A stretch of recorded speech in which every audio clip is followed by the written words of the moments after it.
गोला गोकर्णनाथ विधानसभा सीट का रण अब सबसे रोमांचक क्षण तक पहुंच चुका है, जहां पर सीधा मुकाबला बीजेपी और समाजवादी पार्टी के बीच है और दोनों ही पार्टियां विधानसभा उपचुनाव जीतने का दावा कर रही हैं। 3 नवंबर को गोला गोकर्णनाथ उपचुनाव के लिए वोटिंग होनी है और यही वजह है कि अब दोनों ही दल उपचुनाव में अपनी पूरी ताकत झोंकते दिख रहे हैं। आज गोला गोकर्णनाथ के मैदान में खुद सीएम योगी उतरे और विरोधियों के खिलाफ हुंकार भरी।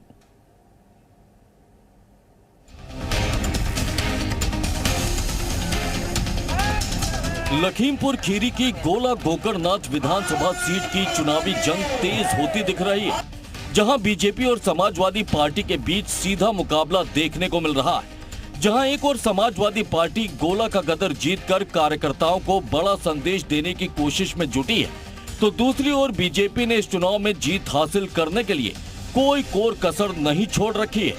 बीजेपी के तमाम दिग्गज नेता गोला उपचुनाव में पार्टी को जीत दिलाने के लिए लखीमपुर खीरी में डेरा डाले हुए हैं, तो सोमवार को पार्टी की इस तैयारी को और मजबूत करने का जिम्मा खुद संभाला सीएम योगी आदित्यनाथ ने, जिन्होंने एक ओर समाजवादी पार्टी पर तंज कसा तो दूसरी ओर डबल इंजन सरकार का हवाला देकर अपने सरकार के विकास कार्य लोगों के बीच रखे।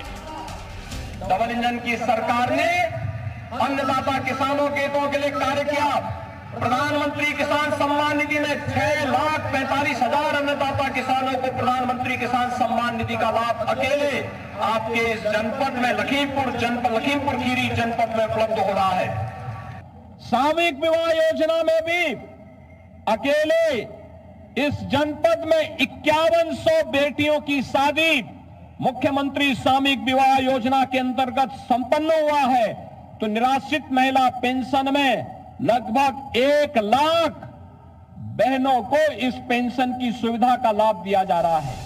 वहीं गोला गोकर्णनाथ सीट पर होने वाले उपचुनाव की जंग जीतने की कोशिश में समाजवादी पार्टी भी पूरी शिद्दत के साथ लगी हुई है, जहां पर सपा के प्रत्याशी विनय तिवारी को 110 सीआरपीसी का नोटिस मिलने के बाद सपा के प्रदेश अध्यक्ष नरेश उत्तम पटेल ने योगी सरकार पर हमला बोला है। नरेश उत्तम पटेल ने आरोप लगाया है कि बीजेपी आचार संहिता की धज्जियां तो उड़ा ही रही है, दूसरे दलों के नेताओं को डरा और धमका भी रही है। हालांकि इस दौरान नरेश उत्तम पटेल ने यह भी दावा कर दिया कि गोला के गदर में इस बार जीत साइकिल की ही होगी।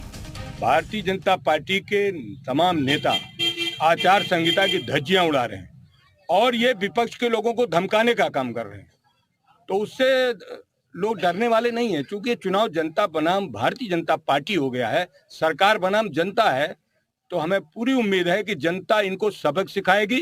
ये लोकतंत्र है, ये डेमोक्रेसी है, डेमोक्रेसी में जनता ही फैसला लेती है और जब अहंकारी लोग बढ़ जाते हैं तो उनके अहंकार को दूर करने का काम जनता करती है। गोला गोकर्णनाथ सीट इस बार बीजेपी और सपा के लिए नाक का सवाल बन चुकी है और इसकी वजह है कि बीजेपी उपचुनाव में जीत दर्ज कर अपने कार्यकर्ताओं को निकाय और लोकसभा चुनाव के लिए बड़ा संदेश देना चाहती है, तो वहीं ये चुनाव सपा मुखिया अखिलेश यादव के लिए भी बड़ी अग्नि परीक्षा साबित होने वाला है, क्योंकि सपा संस्थापक मुलायम सिंह यादव के निधन के बाद ये पहला चुनाव है जहां बीजेपी का सीधा मुकाबला समाजवादी पार्टी के साथ है।